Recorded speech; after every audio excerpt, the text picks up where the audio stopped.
Well, hey guys, glad you could join me today for a devotional. I want to go ahead and break open the Bible, take a look at God Himself, and hopefully learn something about His character that will somehow come into our character. Because the more we know Him, the more we love Him, the more we love Him, the more we want to be like Him.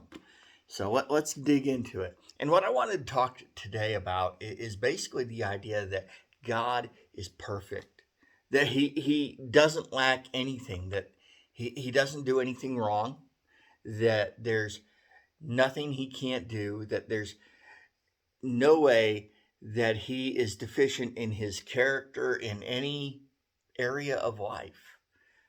He is just perfect. And often biblically, the word perfect could be easily translated into complete. So He is complete. He doesn't lack anything. Um, he he wants us, but He doesn't need us. He made all creation, but He doesn't need it. He has everything He needs in and of Himself. So let's take a look at that.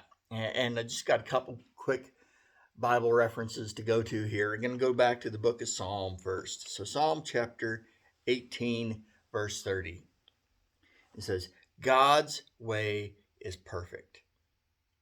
All the Lord's promises prove true. He's a shield for all who look to Him for protection. But that really, the part I wanted to focus in, obviously, is that first part. God's way is perfect. It says it pretty plainly, and there's just no getting around it. That when He goes at something, He doesn't start out with good intentions and kind of mess things up on the way. That's never happened. We don't see Him ever messing something up. Everything goes the way that He either wants it to directly or that He has designed it to be able to go.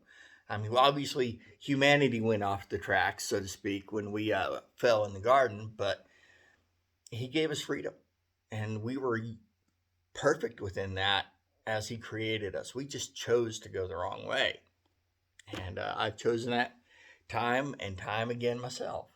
But it doesn't just end with God's perfection. Matter of fact, Jesus talks a little bit about this Himself in the Sermon on the Mount. So Matthew chapter 5, at the very end of that, it says, in Jesus' sermon here, it says, but you are to be perfect, even as your Father in heaven is perfect. So Jesus doesn't just say, hey, God's perfect.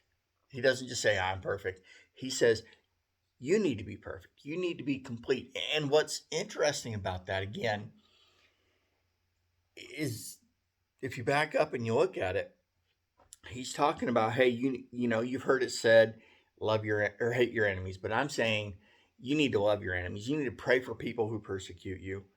I probably ought to just read it, huh? It says, you've heard the law says, love your neighbor and hate your enemy. But I say, love your enemies. Pray for those who persecute you. In that way, you'll be acting as true children of your Father in heaven. For He gives His sunlight to both the evil and the good, and sends rain on the just and the unjust alike. If you love only those who love you, what reward is there for that? Even corrupt tax collectors do that much. If you are kind only to your friends, how are you different from anyone else? Even the pagans do that. But you are to be perfect, even as your Father in heaven is perfect. So really, He's saying basically, if we can learn to love like God does, then we're going to be complete. We're going to be perfect in that. And since one of God's core attributes is love, the old saying, God is love. That's direct out of Scripture. But if we can learn to love like Him, we're on the right track. And that's what Jesus is saying. So I hope this helps. And just want you to know I love you. Hope to see you next time. Bye.